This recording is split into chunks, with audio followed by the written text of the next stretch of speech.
সুপ্রিয় দর্শক, আপনারা জানেন যে দেশে বঙ্গবন্ধুর জন্মশতবার্ষিকী উদযাপিত হচ্ছে। বাংলাদেশের স্বাধীনতারও 50 বছর হয়ে গেল এবং সবকিছু ছাপিয়ে বিশ্বজুড়ে বাংলাদেশের যে ইতিবাচক দিকটি সবার আগে সামনে এসেছে সেটি হলো বাংলাদেশের সমৃদ্ধি।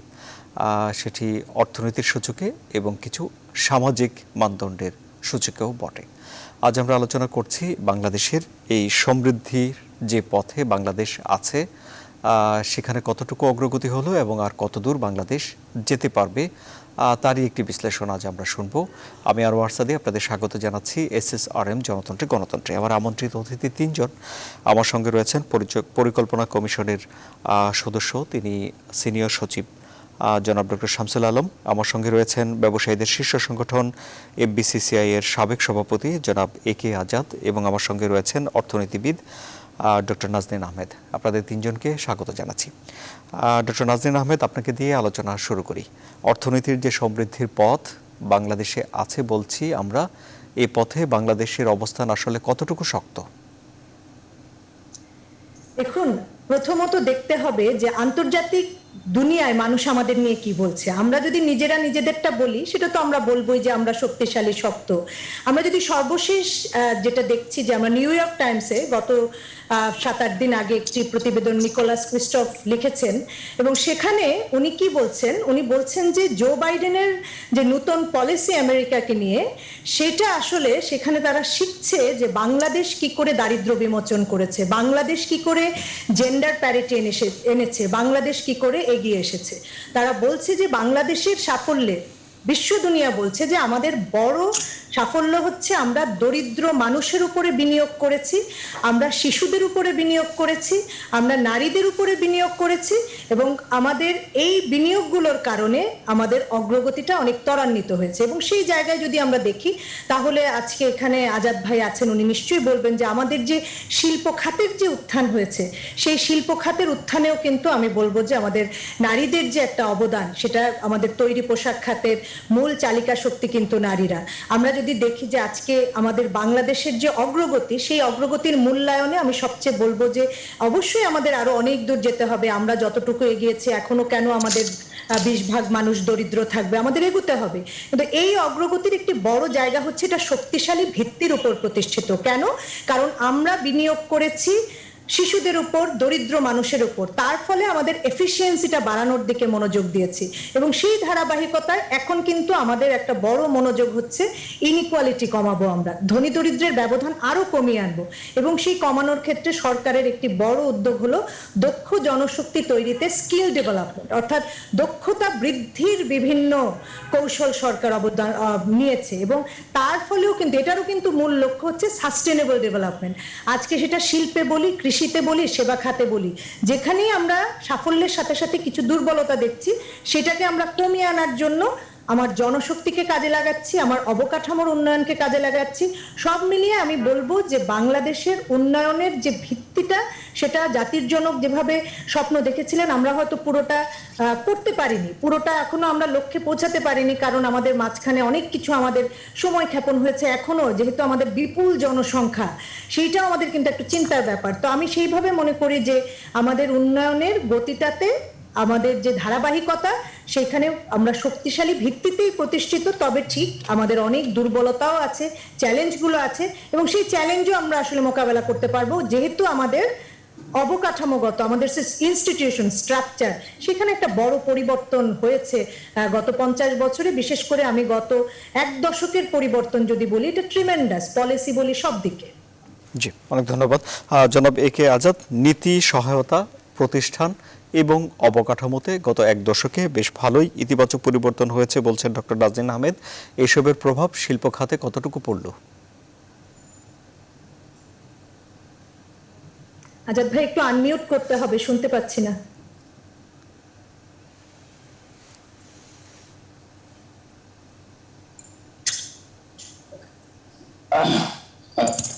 ধন্যবাদ আপনাকে। দেখুন, অবকাঠামোর সবচেয়ে যদি বড় উন্নয়ন ঘটে থাকে সেটা হচ্ছে বিদ্যুতে। আমাদের বিদ্যুতে যখন মাননীয় প্রধানমন্ত্রী শেখ হাসিনা 2009 দায়িত্ব গ্রহণ করেন, 3200 মেগাওয়াট আমাদের বিদ্যুৎ। আজকে সেই সক্ষমতা দাঁড়িয়েছে প্রায় 26,000 26,000 কিলোমিটার মেগাওয়াট। মেগাওয়াট, 26,000 মেগাওয়াটের সক্ষমতা দাঁড়িয়েছে। এখন আর লোডশেডিং নেই, আমরা কিন্তু বিদ্যুৎ এখন অহরহ, তবে এখনো আমরা আনইন্টারাপ্টেড বিদ্যুৎটা পাচ্ছি না, এখানে আমাদের একটু সমস্যা রয়ে গেছে। বিদ্যুৎ এখন বিদ্যুতের লোকে আমাদের পিছনে ঘুরছে যে বিদ্যুতের কানেকশন, এই একটা বিরাট। এবং রাস্তাঘাটের যথেষ্ট উন্নয়ন ঘটেছে। পোর্টের জায়গায় আমরা এখনো পিছিয়ে আছি, ডক্টর নাজনীন যে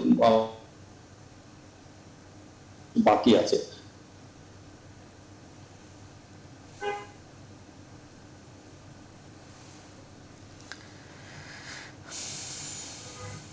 সংযোগ হ্যাঁ, না আমরা আশা করছি শুনতে পাবো।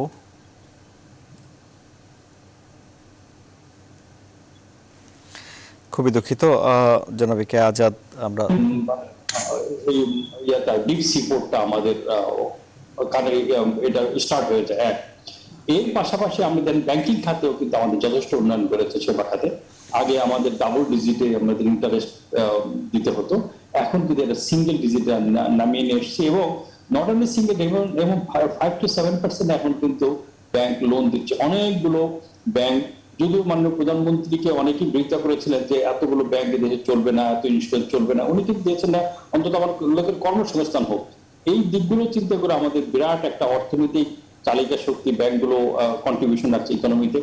পাশাপাশি আমাদের যেটা সবচেয়ে দক্ষ জনশক্তির জায়গা আমাদের এখনো আমরা পিছিয়ে, যার জন্য এই গত বাজেটে কিন্তু মানে প্রধানমন্ত্রী প্রত্যেকটা উপজেলায় একটা করে আপনাকে ইনস্টিটিউট করতে হবে, টেকনিক্যাল ইনস্টিটিউট। এই টেকনিক্যাল ইনস্টিটিউটের মাধ্যমে আমরা যদি এগোতে পারি এটা, তাহলে হবে কিন্তু আমাদের দক্ষ জনশক্তি যেটা আমাদের দরকার। এখনো কিন্তু আমরা বিভিন্ন দেশের থেকে যে দক্ষ জনশক্তি আমরা নিয়ে এসেছি তার পিছনে আমাদের $4 to 6 বিলিয়ন প্রতি বছর আমাদের কাছে চলে যাচ্ছে। আর পাশাপাশি আমাদের দেশে যে লোকগুলি যাচ্ছে তারা কিন্তু আনস্কিল লোক, বিভিন্ন দেশে, মিডল ইস্টে সহ অন্যান্য দেশে আছে। এই লোকগুলোকে আমরা দক্ষ জনশক্তি হিসাবে বিদেশে পাঠাতে পারবো। পাশাপাশি বাইরের লোকগুলো যে আমাদের দেশে আছে সেইগুলোর থেকে আমরা কমিয়ে নিয়ে আসতে পারবো। এই দিকগুলো কিন্তু একটা দিক। পাশাপাশি হচ্ছে জবাবদিহিতার ক্ষেত্রে এখনো কিন্তু আমরা পিছিয়ে আছি। প্রতিটা ক্ষেত্রে জবাবদিহিতার কারণে আমাদের অনেক সমস্যা হচ্ছে। তা আমি মনে করি আগামী দিনে এই জায়গাটা যদি প্রত্যেকটা ক্ষেত্রে, সরকারি ক্ষেত্রে এবং বেসরকারি ক্ষেত্রে জবাবদিহিতা নিশ্চিত করা যায় এবং প্রতিটা জায়গায় আইনের শাসন যথাযথ প্রয়োগ করা যায়, তাহলেই কিন্তু আমি মধ্য আয়ের দেশের থেকে মাননীয় প্রধানমন্ত্রী যে স্বপ্ন দেখছেন 2041 সালে উন্নত বিশ্বে যাবেন এবং আমরা উন্নত বিশ্বে যাওয়ার জন্য এই পথে এগিয়ে যাব। জি, অনেক ধন্যবাদ জনাব ডক্টর শামসুল আলম। আমাদের তো আসলে মানুষের অভাব নেই, কিন্তু তাহলে দক্ষ জনশক্তির অভাব কেন বোধ করতে হবে? ধন্যবাদ আপনাকে। আপনার এই প্রশ্নের উত্তর দিচ্ছি তার আগে ডক্টর নাজনীন আমাদের একটি উক্তি আমাকে প্রলব্ধ করেছে একটি বিষয় বলা। সেটি হলো তিনি বলছেন আমাদের উন্নয়ন আমরা তো বলবোই, বাইরের লোকেরা কি বলে, বাইরের প্রতিষ্ঠানগুলো লোক খ্যাতি তারা কি বলছে এটি বরং আমরা শুনি। তো সেক্ষেত্রে আমি একটু যোগ করতে চাই ওই কথা। নিউ ইয়র্ক টাইমস পরেও 2020 সালে আন্তর্জাতিক মুদ্রা তহবিল হিসাবে স্থির মূল্যে বাংলাদেশের বর্তমান যে আকার জিডিপি সেটি হলো 30তম। 203টি দেশ আছে জাতিসংঘে, আমরা 30তম। আর এই প্রতিবেদন অনুযায়ী CEBR, centre for economics and business রিসার্চের, এটা ইংল্যান্ডের, 2024 সালে মানে আর বাকি নেই বেশি, বাংলাদেশ নামিক জিডিপিতে অর্থাৎ নমিনাল জিডিপি 30তম বৃহত্তম অর্থনৈতিক দেশ হবে। আরেকটি সংস্থা হংকং সাংহাই ব্যাংকিং কর্পোরেশন, এটা সকলেই জানেন, অত্যন্ত প্রতিষ্ঠিত ব্যাংক, এর হিসাবে 2030 সালের মধ্যে 26তম বৃহৎ অর্থনীতি হবে বাংলাদেশ। এবং সুইজারল্যান্ড ভিত্তিক বহুজাতিক আর্থিক প্রতিষ্ঠান UBS, আপনারা এটা অনেকেই জানেন, অত্যন্ত পরিচিত নাম UBS, তার মতে, এই UBS এর মতে বাংলাদেশ 2050-এ 12তম বৃহৎ অর্থনৈতিক দেশ হবে।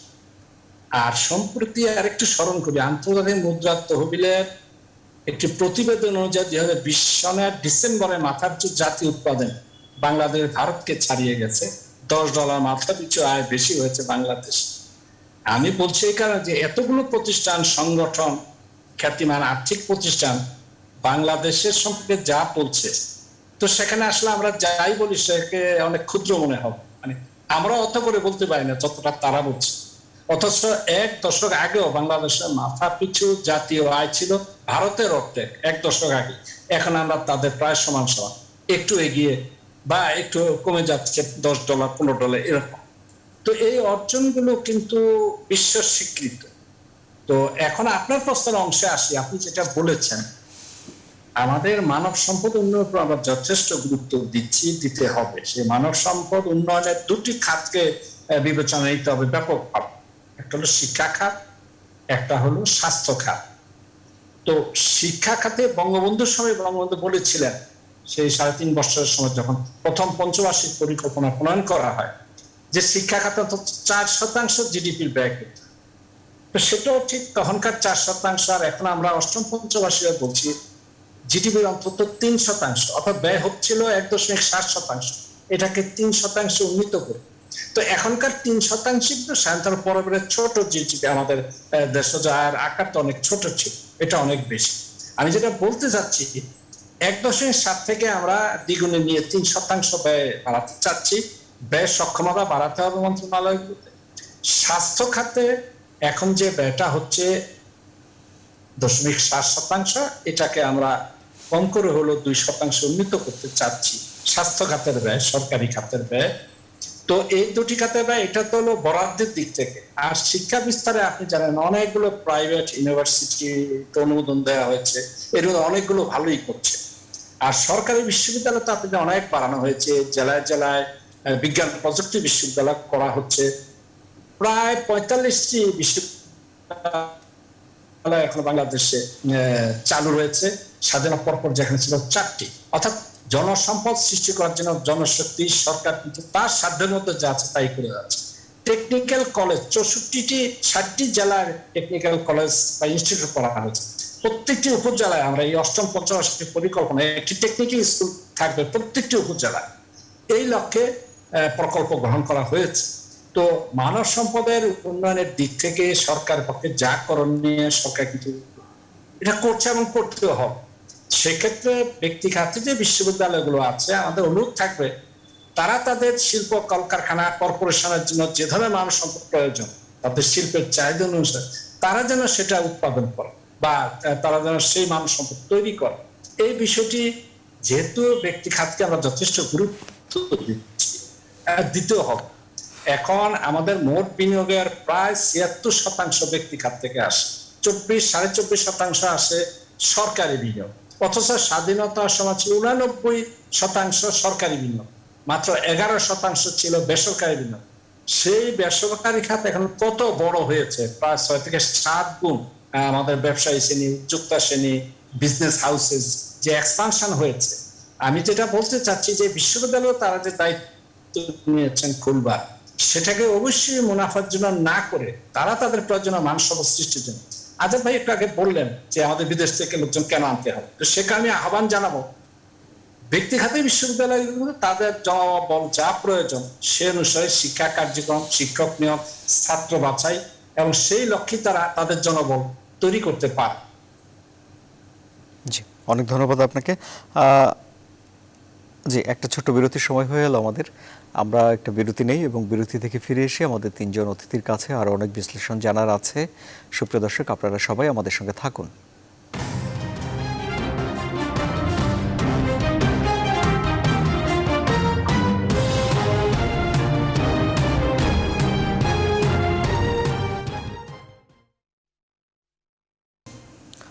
আবারও স্বাগত। আপনারা দেখছেন SSRM জনতন্ত্র গণতন্ত্র।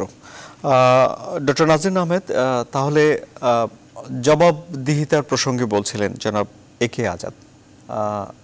জবাবদিহিতা যদি আরেকটু বাড়ে তাহলে আমাদের সেটি অর্থনীতিতে কতটুকু প্রভাব ফেলবে? আমরা যেহেতু উন্নয়নের পথে হাঁটছি এবং সাস্টেনেবিলিটি নিয়ে কথা বলছি, সেখানে অবশ্যই আমাদের দুর্বলতাগুলো বন্ধ করে যেতে হবে এবং বাংলাদেশের উন্নয়নের জায়গায় কিংবা আমাদের অগ্রগতিতে আমাদের কথা অস্বীকার করা যাবে না যে আমাদের সুশাসন, স্বচ্ছতা, জবাবদিহি এই বিষয়গুলো আমাদেরকে আরো অগ্রগতি হতে হবে। এবং সেটা যদি হয় তাহলে সবচেয়ে বড় যেটা লাভ অর্থনীতি, সেটা হচ্ছে অপচয় দূর হবে। যে কাজটা আমি 5 টাকায় করতে পারি সেটার জন্য আমার 7 টাকা খরচ হবে না। এই যে টাকাটা বেঁচে যাবে সেটা কিন্তু অর্থনীতির অন্যদিকে কাজে লাগানো যাবে এবং এই কারণেই কিন্তু আমরা সুশাসনের কথা বলি, জবাবদিহির কথা বলি। এবং বাংলাদেশের যে বড় বড় মেগা প্রকল্পগুলো যেহেতু আমরা বাস্তবায়ন করছি, সেই জায়গাতে আমাদের কিন্তু যদি সুশাসনের অভাব ঘটে, এমনকি হয়তো এটা দুর্নীতি নয় কিন্তু সময় ক্ষেপণও যদি বেশি হয়, তাহলেও কিন্তু অর্থনীতির অপচয় হয় অনেক এবং সেখানেও কিন্তু জবাবদিহি লাগবে যে কেন আমার দেরি হলো। কাজেই আমি বলবো যে আমাদের যে সম্পদের সেটা সর্বোচ্চ ব্যবহার করে যদি উন্নয়নকে ত্বরান্বিত করতে হয়, সম্পদের অপচয় রোধ করতে হয়, তাহলে সুশাসন এবং জবাবদিহির কোনো বিকল্প নাই। অনেক ধন্যবাদ জনাব এ কে আজাদ। বাংলাদেশের বাস্তবতায় অপচয় কি সত্যি চিন্তার বিষয়? অবশ্যই চিন্তা করলো, শুধু অপচয় না, এখানে জবাবদিহিতার অভাবে অনেক জায়গায় বটলনেক তৈরি হয় এবং যে কাজগুলো 7 দিনে হওয়ার দরকার সেটা 2 মাস, 3 মাস, 6 মাসও লেগে যায় এবং এই জায়গায় কাউকে জবাবদিহি করতে হয় না, যার কারণে দেশীয় বিনিয়োগকারীরা অনেক সময় নিরুৎসাহিত হয় ফার্দার বিনিয়োগ করতে এবং এই কারণে বিদেশি বিনিয়োগ আসছে না। আজকে দেখুন আমাদের প্রতিবেশী দেশে যে কোনো দেশের তুলনায় আমাদের দেশে ফরেন ইনভেস্টমেন্ট খুবই কম, আর যার কারণে লাস্ট 2-3 ইয়ার্স আমাদের ক্যাপিটাল মেশিনারি আমদানি অনেক কমে গেছে, বেসিক র মেটেরিয়াল আমদানি কমে গেছে।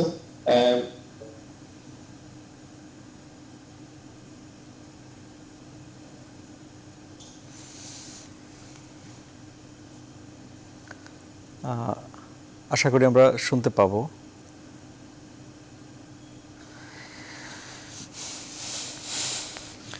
আমরা অত্যন্ত দুঃখিত। জনাব ডক্টর শামসুল আলম, তাহলে আমাদের এই জি বলুন বলুন। সেই জায়গায় আমাদের যেতে হলে এই জবাবদিহিতা নিশ্চিত করতে হবে, আইনের শাসন যথাযথভাবে প্রয়োগ করতে হবে, তাহলে কিন্তু আমি ডেভেলপিং কান্ট্রিতে পৌঁছতে পারবো।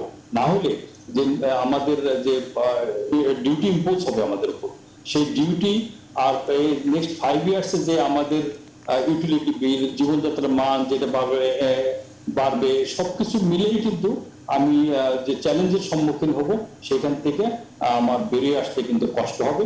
তাতে আমার এমপ্লয়মেন্ট বাড়ার চেয়ে এমপ্লয়মেন্ট কমে যেতে পারে, আমার এক্সপোর্ট প্রবৃদ্ধির চেয়ে এক্সপোর্ট কমে যেতে পারে এবং ডোমেস্টিক ইন্ডাস্ট্রিতে যে যদি কস্ট অফ ডুইং বিজনেস বেড়ে যায় তাহলে আমদানি আবার বেড়ে যেতে পারে। তো সমস্ত কিছু একটা চ্যালেঞ্জের সম্মুখীন হব যদি আমি জবাবদিহিতা এবং আইনের শাসন যথাযথভাবে প্রয়োগ করতে না পারি। জি, অনেক ধন্যবাদ জনাব ডক্টর শামসুল আলম। তাহলে সমৃদ্ধির পথে চলতে চলতে বাংলাদেশকে আরো বেশ কিছু বিষয়ে মনোযোগী হওয়া দরকার, তাই কি? না, অবশ্যই মনোযোগী তো হতেই হবে। যেটি প্রসঙ্গক্রমে এসছে সেটি হলো সুশাসন প্রশ্ন। এখানে একটু তাত্ত্বিক আলোচনা করতে চাই, সেটি হলো প্রবৃদ্ধি উন্নয়নের সঙ্গে সুশাসন গলাগলি করে চলে, মানে একই সঙ্গে আসে। পৃথিবীতে এমন দেশ কি আছে যে সুশাসন আগে এসছে তারপর উন্নতি হয়েছে, উন্নত দেশ তা কি এমন আছে? উন্নতি হয়েছে, প্রবৃদ্ধি এসছে, ক্রমান্বয়ে জবাবদিহিতা বেড়েছে, সুশাসন এসছে। আমার দেশেও সুশাসন, কিন্তু আমি বলবো যদি আমরা খেয়াল করি, কোভিডের গবেষণার রেজাল্ট কবে আসবে না আসবে কেউ জানে না, বাংলাদেশ তো জানেই না। এই অক্সফোর্ড শুরু করলো, সেটি মানে প্রধানমন্ত্রীর নির্দেশে বলা হলো যখনই আসুক এখন থেকে আমরা আগাম টাকা দিয়ে বুকিং করে রাখি। তো এটাও কিন্তু এক ধরনের আমি বলবো সুশাসনের বহিঃপ্রকাশ। এই যে কোভিড হওয়ার সঙ্গে সঙ্গে মার্চের 8 গত বছর আপনাদের স্মরণ আছে কোভিড রোগী ধরা পড়লো, ঠিক মার্চের পরে এপ্রিলেই আপনার 15 ধারা প্যাকেজগুলি ঘোষণা করা হলো এবং খুব তাৎক্ষণিক, এবং আমাদের অর্থনীতিদের অনেক দাবির আগেই সেগুলো খুব সুশৃঙ্খল ভাবে বিভিন্ন উদ্যোক্তা শ্রেণী, ব্যবসা শ্রেণী, মধ্যম কুটির শিল্প, কৃষক সেগুলো ঘোষণা করা হয়। এটাও তো আমি মনে করি একটি সুশাসনের কিন্তু বহিঃপ্রকাশ। তো সুশাসনের বহিঃপ্রকাশ আপনি দেখুন, দেশটা পরিকল্পনা মাফিক এগোচ্ছে, পরিকল্পনা কখনো বিলম্ব হচ্ছে না। আমরা চতুর্থ পঞ্চবার্ষিক পরিকল্পনা প্রকাশিত হয়েছে 1994 সালে, অথচ সেটা মেয়াদ ছিল 1991 থেকে 95। 94 শেষে গিয়ে এটি প্রকাশিত হল। এখন পরিকল্পনা আপনার সময় শুরু হওয়ার আগেই প্রণীত হয়ে যায়। এবছর কোভিডের জন্য আমরা কয়েক মাস পিছিয়ে গেছে, এটা সন্দেহ নেই। তো এই যে পরিকল্পনাগুলি, বৃহৎ বৃহৎ 5 বর্ষের পরিকল্পনা সময় মতো প্রণীত হয়ে যাওয়া, এটাও কিন্তু সুশাসনের বহিঃপ্রকাশ। আমি যে কথাটা বোঝাতে চাচ্ছি, ডেলিভারি জনগণ কিভাবে পাচ্ছে, ডেলিভারি পাওয়া দিয়েই কিন্তু সুশাসনটা ক্রমান্বয়ে বোঝা যায়। আজকে আপনি দেখুন, সুশাসন আমি বলবো ক্যাসিনো সম্রাটদের ধরা হলো। এই ধরনের বৃহৎ অপরাধী এদেশে কিন্তু আগে ধরা, ক্যাসিনো ছিল কিন্তু ধরা হয়। পিকে হালদারের ঘটনাগুলো জানেন, ব্যাংকের এমডি কয়েকজনের জেল হলো, এটা আপনারা জানেন।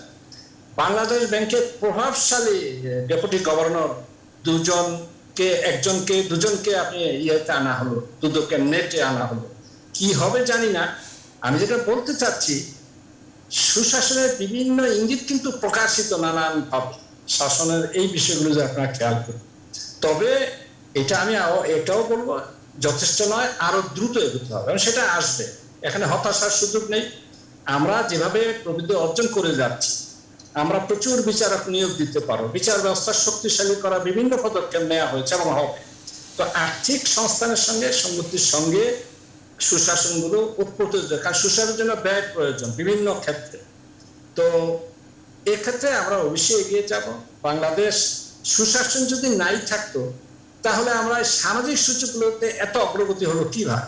প্রত্যাশিত গড় আয়ু বাংলাদেশের হলো 2019-এ আমরা প্রত্যাশিত গড় আয়ু যেটা পেলাম 72.3, ভারতে 59, পাকিস্তানের 66। আমাদের শিশু মৃত্যু প্রতি হাজারে বাংলাদেশে হলো 25 জন প্রতি হাজারে, ভারতে 28, পাকিস্তানে 55। নবজাতকের মানে ইনফ্যান্ট 1 বছরের নিচে বাংলাদেশে 42 প্রতি হাজার, ভারতে 45, পাকিস্তানে 57। 5 বছরের নিচে শিশু মৃত্যুর হার বাংলাদেশে 30 প্রতি হাজার, 34 ভারতে, পাকিস্তানের 67। এই প্রত্যেকটি সূচক কিন্তু আমি বলি সুশাসনের ইঙ্গিত সূচক। এই কারণে অনেক ধন্যবাদ। আমাদের হাতে আর সময় নেই। জনাব ডক্টর শামসুল আলম, আপনাকে অনেক ধন্যবাদ। সুপ্রিয় দর্শক, আরো খবর এবং বিশ্লেষণ জানতে আপনারা ভিজিট করুন www.news24bd.tv।